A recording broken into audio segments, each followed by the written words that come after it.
रयत शिक्षण संस्थेचे राव बहादूर नारायणराव बोरावके महाविद्यालय श्रीरामपूर। मी प्राध्यापक विश्वनाथ उंद्रे आपलं या व्हर्च्युअल सत्रामध्ये सहर्ष स्वागत करीत आहे। विद्यार्थी मित्र हो, आपण मागील तासाला इयत्ता 11वी राज्यशास्त्र त्यातलं पाचवं प्रकरण प्रतिनिधित्वाची संकल्पना या मुद्द्याचा आपण अभ्यास केला। या प्रकरणामध्ये प्रतिनिधित्वाची संकल्पना म्हणजे काय किंवा प्रतिनिधित्व म्हणजे काय, प्रतिनिधी सभांची माहिती घेतली, भारत प्रतिनिधित्वाच्या पद्धती, मतदानाचा हक्क या वेगवेगळ्या मुद्द्यांचा अभ्यास आपण या अगोदरच्या तासाला केलेला आहे। या आजच्या तासामध्ये आपण राजकीय पक्षांचं वर्गीकरण, त्यानंतर राजकीय पक्षांचा उगम या घडामोडींचा या पाठाला आपण विचार करणार आहोत। विद्यार्थी मित्र हो, भारतात जे राजकीय पक्ष आहेत या राजकीय पक्षांचं वर्गीकरण राष्ट्रीय पक्ष आणि प्रादेशिक पक्ष अशा पद्धतीने केलं जातं। म्हणजेच जे राजकीय पक्ष राष्ट्रीय पातळीवर कार्य करतात त्यांच्यासाठी निकष ठरवले जातात, ते मी यानंतर सांगतो। ते जे राष्ट्रीय पक्ष आहेत ते राष्ट्रीय पक्ष म्हणून भूमिका पार पाडत असतात आणि जे प्रादेशिक पक्ष आहेत ते प्रादेशिक प्रश्न घेऊन नव्याने निर्माण झालेले आहेत। असे या दोन राजकीय पक्षामध्ये म्हणजेच राजकीय पक्ष म्हणजे राष्ट्रीय पक्ष आणि प्रादेशिक पक्ष असं वर्गीकरण या ठिकाणी राजकीय पक्षांचं वर्गीकरण केलं जातं। राष्ट्रीय आणि प्रादेशिक राजकीय पक्षांचं निकष निवडणूक आयोग ठरवत असतो। राष्ट्रीय आणि प्रादेशिक राजकीय पक्षांचे निकष ठरवण्याचा अधिकार भारतीय घटनेने निवडणूक आयोगाला दिलेला आहे। यामध्ये आपण राजकीय पक्षांचा उगमही पाहणार आहोत आणि या ठिकाणी लिहिलंय की निवडणूक आयोग राष्ट्रीय आणि प्रादेशिक पक्षांचे निकष ठरवत असतो। मग कोणता राजकीय पक्ष आहे जो राष्ट्रीय पक्ष, कोणता राष्ट्रीय पक्ष होऊ शकतो? भारतामध्ये अनेक राजकीय पक्ष आहेत। मग शिवसेना असेल, RPI असेल, राष्ट्रवादी काँग्रेस असेल, काँग्रेस असेल, असे BJP असेल, असे वेगवेगळे राजकीय पक्ष आहेत। शेतकरी कामगार पक्षही आहेत। असे वेगवेगळे राजकीय पक्ष आहेत, परंतु हे सर्वच राष्ट्रीय पक्ष नाहीत आणि सर्वच प्रादेशिक पक्षही नाहीत। मग राष्ट्रीय पक्ष होण्यासाठी घटनेने जे निकष ठरवून दिलेले आहेत त्याचा आपण या ठिकाणी विचार करत आहोत। मग विद्यार्थी मित्र हो, ज्या राजकीय पक्षाला लोकसभा किंवा विधानसभेच्या निवडणुकीमध्ये 4% जागा किंवा 4 घटक राज्यांपेक्षा जास्त राज्यामध्ये 6% जर मतं मिळाली असेल तरच तो राजकीय पक्ष राष्ट्रीय पक्ष म्हणून घोषित केला जातो किंवा राष्ट्रीय पक्ष म्हणून त्याला निवडणूक आयोग मान्यता देत असतो। दुसरा निकष सांगितलेला आहे, कोणत्याही एका किंवा विविध घटक राज्यात मिळून म्हणजे सर्व घटक राज्य मिळून किंवा एका घटक राज्य मिळून लोकसभेत किमान त्या राजकीय पक्षाला जर 4 जागा मिळाल्या तरच तो पक्ष राष्ट्रीय पक्ष म्हणून घोषित केला जातो किंवा निवडणूक आयोग त्याला राष्ट्रीय पक्ष म्हणून मान्यता देत असतो। किंवा एक शेवटची अट सांगितलेली आहे, लोकसभेत किमान 3 राज्यामध्ये 2% जागा मिळाल्या पाहिजे। लोकसभेच्या निवडणुकीमध्ये 3 राज्यामध्ये, भारतामध्ये एकूण 28 घटक राज्य आणि 7 केंद्रशासित प्रदेश आहेत। या 28 घटक राज्यांपैकी 3 घटक राज्यांमध्ये जर 2% जागा त्या राजकीय पक्षाला मिळाल्या तर निवडणूक आयोग त्या राजकीय पक्षाला राष्ट्रीय पक्ष म्हणून मान्यता देत असतो। म्हणजेच उदाहरणार्थ एकूण घटनेमध्ये 552 लोकसभेच्या जागा सांगितलेल्या आहेत, परंतु आत्ताचा जर आपण विचार केला तर 543 जागा आहेत। या 543 जागांपैकी किमान त्या राजकीय पक्षाला किती घटक राज्यामध्ये, 3 घटक राज्यांमध्ये मिळून 3 घटक राज्य मिळून 11 जागा निवडून आल्या। 11 लोकसभेचे उमेदवार जर निवडून आले तर तो राजकीय पक्ष राष्ट्रीय पक्ष म्हणून घोषित केला जातो किंवा त्या राजकीय पक्षाला राष्ट्रीय पक्ष म्हणून मान्यता दिली जात असते। अशा पद्धतीने या निकषांच्या आधारे कोणता पक्ष राष्ट्रीय पक्ष आहे आणि कोणता प्रादेशिक पक्ष आहे असे निकष घटनेने ठरवून दिलेले आहे आणि त्यानुसार राष्ट्रीय पक्ष आणि प्रादेशिक पक्ष ठरवलं जात असतं. मग आता राष्ट्रीय पक्ष कोणकोणते आहेत? तर पहिला भारतीय राष्ट्रीय काँग्रेस हा राष्ट्रीय पक्ष म्हणून मान्यता मिळालेली आहे. भारतीय कम्युनिस्ट पक्ष देखील राष्ट्रीय पक्ष आहे. भारतीय जनता पक्ष, भारतीय कम्युनिस्ट पक्ष मार्क्सवादी, बहुजन समाज पक्ष, राष्ट्रवादी काँग्रेस, तृणमूल काँग्रेस हे जे राजकीय पक्ष आहेत हे सर्व राष्ट्रीय पक्ष म्हणून या राजकीय पक्षांना मान्यता दिलेली आपणास दिसून येतात. बाकीचे जे राहिलेले पक्ष आहेत हे प्रादेशिक पक्ष म्हणून या ठिकाणी गणलं जात असलेलं आपणास दिसून येतात. आता राजकीय पक्ष कसे अस्तित्वात आले हा भाग पाहणं अतिशय महत्त्वाचा भाग असलेला आपणास दिसून येतं. कारण राजकीय पक्ष केव्हा निर्माण झाले? पाठीमागं आपण याच प्रकरणामध्ये पाठीमागं पाहिलं, राज्याचा राज्यकारभार करणं अवघड जाऊ लागलं, खर्चिक जाऊ लागलं.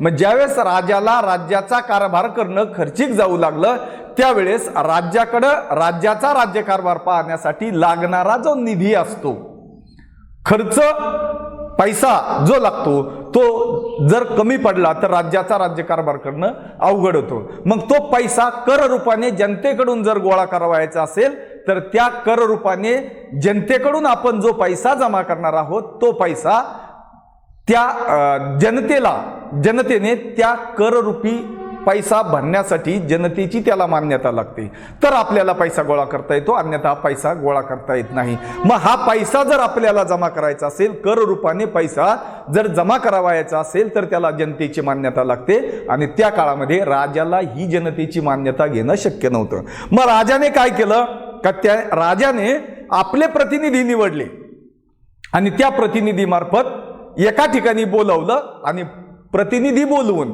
त्या प्रतिनिधींची त्यांना सांगितलं तुमच्या राज्याच्या तुमच्या भागातील जनतेची मान्यता घ्या आणि एवढी रक्कम ठराविक रक्कम जी ठरल त्याला जमा करा. म्हणजे त्या पैशाच्या माध्यमातून राज्याचा राज्यकारभार सुरू केला जातो. याला काय झालं? प्रतिनिधी, याला आपण प्रतिनिधी सभा म्हणतो, ही प्रतिनिधी सभा घेतली आणि त्या सभेमध्ये हा मुद्दा या ठिकाणी चर्चेला गेलेला आपणास दिसून येतो. म्हणजेच प्रतिनिधीच्या स्थापनेनंतर राजकीय पक्षांचा उदय झाला असं आपल्याला म्हणता येईल. मग या प्रतिनिधी सभांनी देशाच्या किंवा राज्याच्या निर्णय प्रक्रियेमध्ये या प्रतिनिधींना महत्त्वाचं स्थान प्राप्त झालं. कारण हे प्रतिनिधी जनतेने निवडलेले प्रतिनिधी म्हटलं गेलं आणि जनतेने ज्यावेळेस प्रतिनिधी निवडले जातात त्यावेळेस त्यांना महत्त्वाचं स्थान असतं आणि हे सदस्य निर्णय प्रक्रियेमध्ये सहभागी असलेले आपणास दिसून येतात. मग प्रतिनिधी सभेतील जे समविचारी सारख्या विचाराचे सदस्य आहेत, या सारख्या समान विचारांच्या सदस्यांचा गट तयार झाले आणि हे सर्व गट एकत्र येऊन धोरणांवर प्रभाव टाकू लागलेले आपणास दिसून येतात आणि या गटांनाच राजकीय पक्ष म्हणून संबोधलं गेलेलं आपणास दिसून येतं. ज्यावेळेस प्रतिनिधी सभांच्या हातामध्ये सत्ता आली त्यावेळेस या प्रतिनिधी सभांना प्रतिनिधींना सभेत बहुमत असेल तरच कार्यकारी प्रमुख होणार हे निश्चित झालेलं आपणास दिसून येतो. म्हणजेच आपण देशाच्या संदर्भात जर आपण विचार केला तर ज्या राजकीय पक्षाला सर्वात जास्त मतं मिळतात तो राजकीय पक्षाचा प्रमुख पंतप्रधान बनतो किंवा आपले सदस्य निवडून आलेले सदस्य एकाची पंतप्रधान म्हणून नेमणूक करतात आणि औपचारिकपणे राष्ट्रपतीकडे त्यांची शिफारस करत असतात. राष्ट्रपती सदर सदस्याची पंतप्रधान म्हणून नेमणूक करत असलेले आपणास दिसून येतात. म्हणजे प्रतिनिधी सभांच्या हातात सत्ता आल्यानंतर ज्या प्रतिनिधी सभेत बहुमत असेल तेच या ठिकाणी कार्यकारी प्रमुख होत असलेले आपणास दिसून येतात. यातूनच हे जे प्रतिनिधी सभेचे जे सदस्य होते ह्या सदस्यांची संघटित होण्याची गरज जाणवली आणि संघटित झाले आणि संघटित होऊन या ठिकाणी राजकीय पक्षांचा उदय झालेला आपणास दिसून येतो. या संघटित गटांमुळेच प्रतिनिधी सभेमध्ये मर्यादित काळासाठी बहुमत टिकवून ठेवणं. भारतामध्ये लोकसभेचा कार्यकाल 5 वर्ष आणि विधानसभेचा कार्यकाल घटनेने 5 वर्षाचा ठरवून दिलेला आहे. मग या 5 वर्षाचा कार्यकाल या दोनही सरकारने टिकून ठेवणं गरजेचं असतं आणि म्हणून हा कार्यकाल जर टिकवून ठेवला तर राज्याला आणि देशाला स्थैर्य देणं सहज शक्य होत असलेलं आपणास दिसून येते. ही जी प्रक्रिया आहे ही प्रक्रिया युनायटेड किंगडम आणि इतर अनेक देशामध्ये 18व्या शतकात घडलेली आपणास दिसून येते. जसजसा जनतेला मतदानाचा अधिकार मिळाला तसतसा राजकीय पक्षांनी आपले सदस्य संख्या वाढवली आणि आपली संघटना अधिक मजबूत करण्याचा प्रयत्न या ठिकाणी केलेला आपणास दिसून येतो. भारतात ब्रिटिश सत्तेविरुद्ध लढत असताना राजकीय पक्षांचा उदय झालेला आपणास दिसून येतो. म्हणजे 1885 साली पहिल्यांदा भारतामध्ये राष्ट्रीय काँग्रेस खरं तर ही संघटना म्हणून स्थापन झाली. सर ॲलन हुम यांनी प्रेरणा दिली आणि त्यांच्या प्रेरणेने भारतामध्ये राष्ट्रीय काँग्रेस या संघटनेची स्थापना झाली. महात्मा गांधीजींनी असं त्यावेळेस ठरवलं होतं, सांगितलं होतं की भारताला स्वातंत्र्य मिळाल्यानंतर हा जो राष्ट्रीय काँग्रेस पक्ष आहे याचं विलिनीकरण करा किंवा आणि नवीन पक्ष स्थापन करा. परंतु हाच राजकीय पक्ष भारताला स्वातंत्र्य मिळाल्यानंतर राजकीय प्रक्रियेमध्ये उतरलेला आपणास दिसून येतो.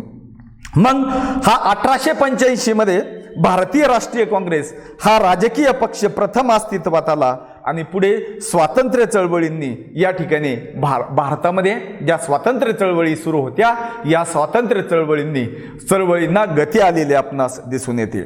मुस्लिम लीग, हिंदू महासभा, युनियनिस्ट पक्ष, भारतीय कम्युनिस्ट पक्ष, स्वतंत्र कामगार पक्ष यासारख्या अनेक राजकीय पक्षांची स्थापना त्या काळामध्ये झालेली आपणास दिसून येते. स्वातंत्र्य मिळाल्यानंतर शेतकरी कामगार पक्ष, द्रविड मुन्नेत्र कळगम, जनसंघ, समाजवादी पक्ष, भारतीय रिपब्लिकन पक्ष, शिवसेना अशा अनेक राजकीय पक्ष भारतामध्ये अस्तित्वात आलेले आपणास दिसून येतात आणि या सर्व राजकीय पक्षांनी आपलं अस्तित्व सिद्ध करण्याचा प्रयत्न या ठिकाणी केलेला आपणास दिसून येतो. ज्यावेळेस आपल्याला असं वाटतं की अस्तित्वात आलेले राजकीय पक्ष आपल्या आकांक्षा पूर्ण करू शकत नाहीत, अशा वेळेस नवीन राजकीय पक्ष स्थापन झालेले आपणास दिसून येतात. भारतात आणि जगातील अनेक देशामध्ये नवीन राजकीय पक्ष अशाच पद्धतीने स्थापन झालेले आपणास दिसून येतात. अशा पद्धतीने राजकीय पक्षांचा उगम या ठिकाणी झालेला आपणास दिसून येतो. त्यानंतरचा पुढचा मुद्दा आहे हितसंबंधी गट आणि दबाव गट.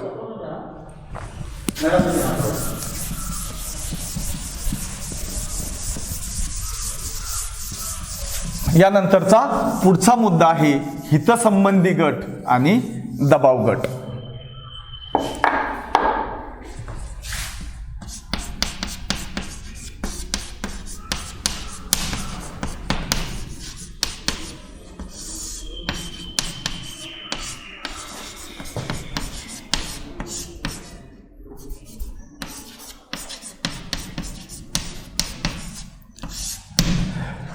विद्यार्थी मित्र हो, हितसंबंधी गट आणि दबाव गट हे लोकांचं प्रतिनिधित्व करणारी अनौपचारिक माध्यम असलेले आपणास दिसून येतात. आता हितसंबंधी गट आणि दबाव गटांचा आपण विचार करत असताना शासकीय धोरण आणि लोक यांना प्रभावित करण्यासाठी जेव्हा हितसंबंधी गट संघटित होतात, म्हणजे सर्व हितसंबंधी गट संघटित होतात, तेव्हा त्यांना त्या हितसंबंधी गटाचं दबाव गटामध्ये रूपांतर होत असलेलं आपणास दिसून येतं. म्हणून त्यांना दबाव गट असं म्हटलं जातं. मग हे जे दबाव गट असतात हे दबाव गट निवडणुका लढवत नाही. मग दबाव गट निवडणुका लढवत नाही, मग यांचं कार्य काय, तर शासकीय धोरणावर आपला प्रभाव पाडणे, आपल्या हितसंबंधित गटांच्या ज्या मागण्या आहेत त्या मागण्या मान्य करून घेण्यासाठी शासनावर प्रभाव पाडणे आणि त्या मान्य करून घेण्याचं काम हा दबाव गट करत असलेला आपणास दिसून येतात. परंतु दबाव गट निवडणुका लढवत नाही, राजकीय पक्षामध्ये ते सहभागी नसतात, राजकीय प्रक्रियेमध्ये सहभागी नसतात, परंतु आपल्या मागण्या मान्य करून घेण्याचं धाडस किंवा दबाव आणून आपल्या मागण्या मान्य करून घेण्याचं काम हे दबाव गट करत असतात. परंतु दबाव गट आणखी एक महत्त्वाचं काम करतो, जो राजकीय पक्ष आपल्या मागण्या मान्य करू शकेल अशा राजकीय पक्षाला बाहेरून निवडणुकांमध्ये पाठिंबा देत असतो आणि त्या पक्षाला निवडून आणण्याचं काम करत असतो. परंतु राजकीय प्रक्रियेमध्ये दबाव गट सहभागी होत नाही. मग म्हणून अशा गटांना प्रचार लॉबी किंवा प्रचार गट असं म्हटलं जातं. मग उदाहरणार्थ कामगार संघटना असेल, शेतकरी संघटना असेल किंवा विद्यार्थी संघटना असेल, या संघटना दबाव गटाची भूमिका पार पाडत असलेले आपणास दिसून येतात. दबाव गट हे राजकीय पक्षापेक्षा भिन्न असतात. दबाव गटाचा हेतू काय असतो, आपल्या मागण्या मान्य करून घेणे, येणं करून शासनाच्या मदतीने आपल्या मागण्या मान्य करून घेणे. आणि राजकीय पक्षाचा हेतू सत्ता स्थापन करणे हा राजकीय पक्षाचा हेतू असतो. सत्ता मिळाल्यानंतर हे राजकीय पक्ष आपल्या पद्धतीने आपण जी ध्येय धोरणं ठरवलेली आहे त्या ध्येय धोरणानुसार राज्यकारभार करण्याचं काम करत असलेलं आपणास दिसून येतात. म्हणजेच या ठिकाणी राजकीय पक्ष हे शासकीय प्रक्रियेचा एक भाग असलेले आपणास दिसून येतात. ते शासकीय धोरणांवर शासनांतर्गत प्रभाव टाकतात, तर दबाव गट शासनावर बाहेरून दबाव आणण्याचं काम करत असतात. ते निवडणुका लढवत नाही किंवा त्यांचं कायदे मंडळामध्ये प्रतिनिधी नसतात. राजकीय पक्षांचा आवाकाचा जर आपण विचार केला तर राजकीय पक्षांचा आवाका विस्तृत असतो, कारण राजकीय पक्ष संपूर्ण देशामध्ये कार्यरत असतात. संपूर्ण देशातील जनतेचं हित पाहण्याचं काम राजकीय पक्ष करत असतात, तर दबाव गट फक्त आपल्या हितसंबंधी गटाच्या मागण्या मान्य करून घेण्याचं काम दबाव गट करत असलेला आपणास दिसून येतो. मग या ठिकाणी राजकीय पक्षांचा आवाका विस्तृत असतो, म्हणजेच राजकीय, सामाजिक, आर्थिक, सांस्कृतिक अशा विविध क्षेत्रामध्ये लोकांचे प्रतिनिधित्व करत असलेले आपणास दिसून येतात. आणि म्हणून राजकीय पक्ष संपूर्ण समाजातील हित, जनतेचं हित डोळ्यासमोर ठेवून कार्यरत असतो, तर दबाव गट फक्त हितसंबंधी लोकांचं हित जोपासण्याचं काम करत असलेलं आपणास दिसून येतो. दबाव गट सामाजिक चळवळींपेक्षा भिन्न असलेले आपणास दिसून येतात. दबाव गटांची संरचना अधिक औपचारिक असलेली आपणास दिसून येते. सामाजिक चळवळींची औपचारिक संरचना किंवा संघटना नसते. भारतामध्ये असे काही हितसंबंधी गट किंवा दबाव गट असलेले आपणास दिसून येतात. मी तुम्हाला त्यांची नावं सांगतो. व्यावसायिक क्षेत्रामध्ये असलेले दबाव गट federation of India, chamber of commerce and industry FICCI, त्याच्यानंतर कॉन्फेडरेशन ऑफ इंडियन हिस्ट्री, त्याच्यानंतर कामगार संघटनेचा विचार केला तर भारतीय राष्ट्रीय कामगार संघटना, all India trade union Congress, भारतीय मजदूर संघ, हिंद मजदूर संघ. शेतकरी संघटनेचा विचार केला तर अखिल भारतीय किसान सभा, भारतीय किसान युनियन आणि शेतकरी संघटना. शेवटची विद्यार्थी संघटना आहे national students union of India, Akhil Bharatiya Vidyarthi Parishad, all India student federation आणि स्टुडंट फेडरेशन ऑफ इंडिया. अशा या ज्या दबाव गट असलेले हितसंबंधी गट किंवा दबाव गट आहेत, हे शासनावर बाहेरून दबाव टाकण्याचं काम करत असतात आणि आपल्या मागण्या मान्य करून घेत असलेले काम करत असतात. याही व्यतिरिक्त काही अशासकीय संस्था आहेत.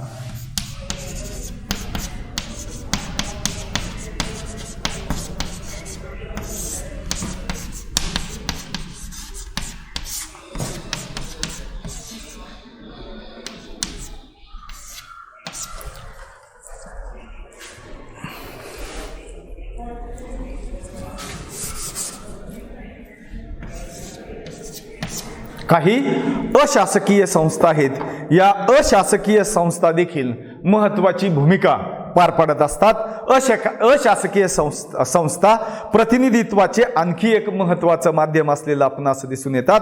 या संस्था सामान्यतः खाजगी आणि बिगर व्यापारी स्वरूपाचे असतात। हिंसक मार्गाने ते अहिंसक मार्गाने आपलं उद्दिष्ट पूर्ण करण्याचं काम करत असलेले आपणास दिसून येतात।